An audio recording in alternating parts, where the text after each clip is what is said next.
പിന്നെ എല്ലാവരും പറഞ്ഞു നിങ്ങൾ ഈ പാട് എന്ന് പറഞ്ഞിട്ട് ഒരു പാട് എല്ലാവരും ഇന്നലെ കാണിച്ചു.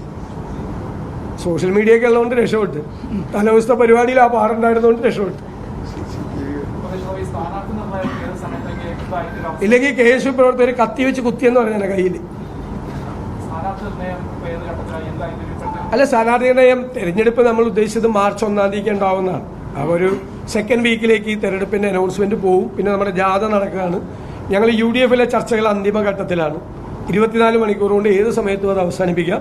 അവസാനിപ്പിച്ചു കഴിഞ്ഞാൽ സ്ഥാനാർത്ഥി നിർണയത്തിന്റെ പ്രൊസീജിയർ തുടങ്ങി. സ്ക്രീനിങ് കമ്മിറ്റി അതിന്റെ പ്രവർത്തനങ്ങൾ ആരംഭിച്ചു.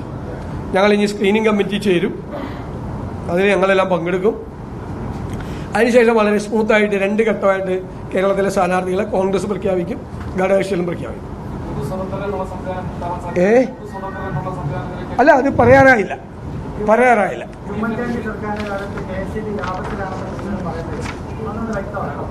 ഉമ്മൻചാണ്ടി സർക്കാരിന്റെ കാലത്ത് വെൽസിറ്റി ബോർഡ് ലാഭത്തിലാക്കി 22 പൈസ കുറച്ചു കൊടുത്തു.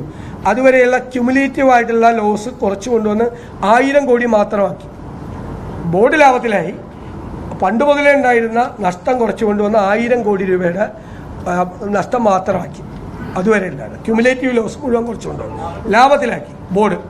ഇപ്പം എന്താ പറ്റിയെന്ന് പറഞ്ഞാൽ, പറ്റാനുള്ള പ്രധാനപ്പെട്ട കാരണം ഉമ്മൻചാണ്ടി സർക്കാരിന് വിശദം ചോദിച്ചുകൊണ്ടാണ്. ഉമ്മൻചാണ്ടി സർക്കാരിൻ്റെ കാലത്ത് 4 രൂപ 29 പൈസയ്ക്ക് പുറത്തുനിന്ന് വൈദ്യുതി മേടിക്കാൻ ഉള്ളൊരു എഗ്രിമെൻ്റ് ഉണ്ടാക്കി. ആദ്യത്തെ കൊല്ലം ഞങ്ങളുടെ ഗവൺമെൻറ്, ലോങ് ടൈം 25 വർഷത്തേക്ക്, ആദ്യത്തെ കൊല്ലം ഞങ്ങൾ വാങ്ങിച്ചു, ഞങ്ങളുടെ ഗവൺമെൻറ്. പിന്നെ 7 കൊല്ലം CPM വാങ്ങിച്ചു. ഈ ഗവൺമെൻറ്, CPM അല്ല, ഈ ഗവൺമെൻറ്, CPM ഭരിക്കുന്ന ഗവൺമെൻറ് വാങ്ങിച്ചു. 8ാമത്തെ കൊല്ലമായപ്പോൾ അതിലൊരു അഴിമതി നടന്നിട്ടുണ്ട് എന്ന് പറഞ്ഞുകൊണ്ട് അത് റദ്ദാക്കി, കരാർ റദ്ദാക്കി. എന്നിട്ട് വേറെ കമ്പനിക്ക് കൊടുത്തു. 4 രൂപ 29 പൈസക്ക് കിട്ടിയിരുന്ന വൈദ്യുതി ഇപ്പം എത്ര രൂപയ്ക്കാണ് മേടിക്കണമെന്നറിയാമോ?